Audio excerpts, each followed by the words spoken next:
जय श्री राम मित्रों, मैं ज्योतिषाचार्य तरुण पांडे आप सभी का अपने इस नए वीडियो में स्वागत करता हूं। आज हम आपको इस वीडियो के माध्यम से बताने का प्रयास करेंगे कि कैसे आप स्वतः अपनी जन्म कुंडली देखकर यह जान सकते हैं कि आपकी कुंडली में काल सर्प योग है अथवा नहीं।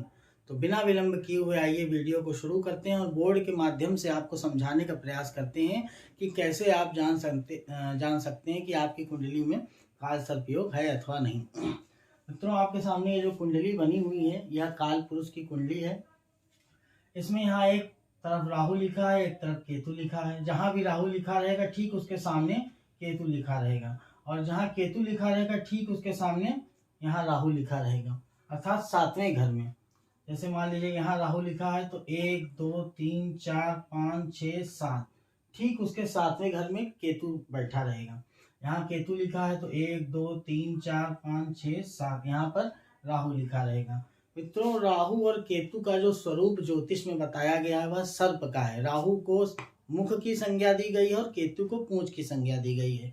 तो जब भी कभी सारे ग्रह राहु केतु के मध्य आ गए, यानी कि सर्प के उदर में आ गए, तो यह काल सर्प योग बन जाता है।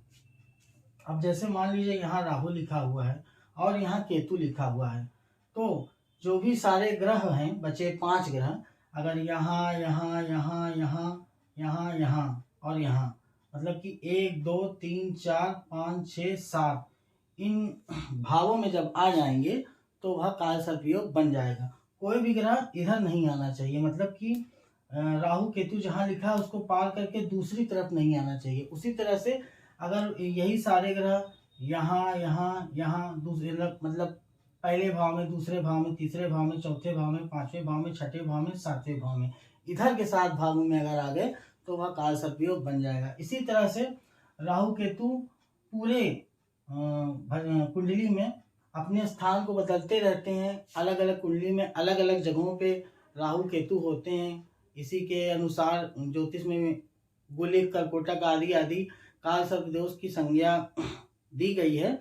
मूलतः आप यह समझ लीजिए कि काल सर्प योग बनता कैसे है। बस यही है कि जैसे राहु यहाँ लिखे हैं और केतु यहाँ लिखे हैं, तो यहाँ से लेकर यहाँ तक 1 2 3 4 5 6 7 इन 7 घरों में अगर सारे ग्रह आ जाएंगे तो काल सर्प योग बन जाएगा। और अगर इधर इस तरफ, यानी 1 2 3 4 5 6 7 इन 7 ग्रहों में, इन 7 घरों में सारे ग्रह आ जाएंगे तो भी काल सर्प योग बन जाएगा। अब मित्रों, कुछ विद्वान आंशिक काल सर्प दोष की बात करते हैं। कुछ विद्वान इसको मान्यता देते हैं, कुछ विद्वान इसको मान्यता नहीं देते हैं।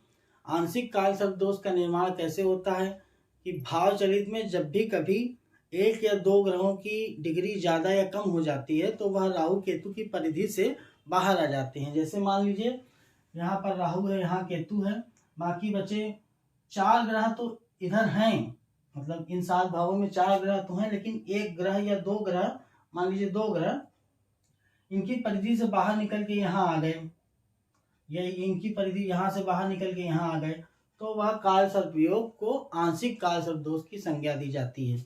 अब कुछ विद्वान इसको मान्यता देते हैं, कुछ विद्वान इसको मान्यता नहीं देते। विशेषता यह देखा गया है, मेरे भी अनुभव में आया है कि जब भी कभी एक ग्रह राहु केतु की परिधि से बाहर जाता है तो उस व्यक्ति को काल सर्प योग का प्रभाव प्राप्त होने लगता है।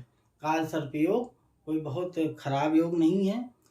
इसका बुरा प्रभाव तो पड़ता है, साथ ही अच्छा प्रभाव भी पड़ता है। जवाहरलाल नेहरू जी की कुंडली में, हमारे देश के प्रथम प्रधानमंत्री जवाहरलाल नेहरू जी की कुंडली में भी काल सर्प योग था। विशेषता काल सर्प योग जीवन के किसी एक भाव को बहुत बुरी तरह प्रभावित कर देता है। स्वास्थ्य को प्रभावित कर देगा तो बाकी और चीज़ों में अच्छा कर देगा, कभी कभी वैवाहिक जीवन को नष्ट कर देगा।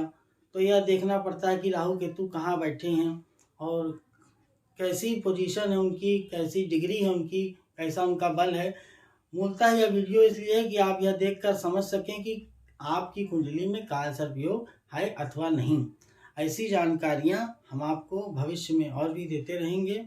हमारे वीडियो को लाइक कीजिए, और अगर आपको वीडियो पसंद आता है तो अपने इष्ट मित्रों के साथ इसको शेयर कीजिए ताकि यह जानकारी और लोगों तक भी पहुंच सके। जय श्री राम।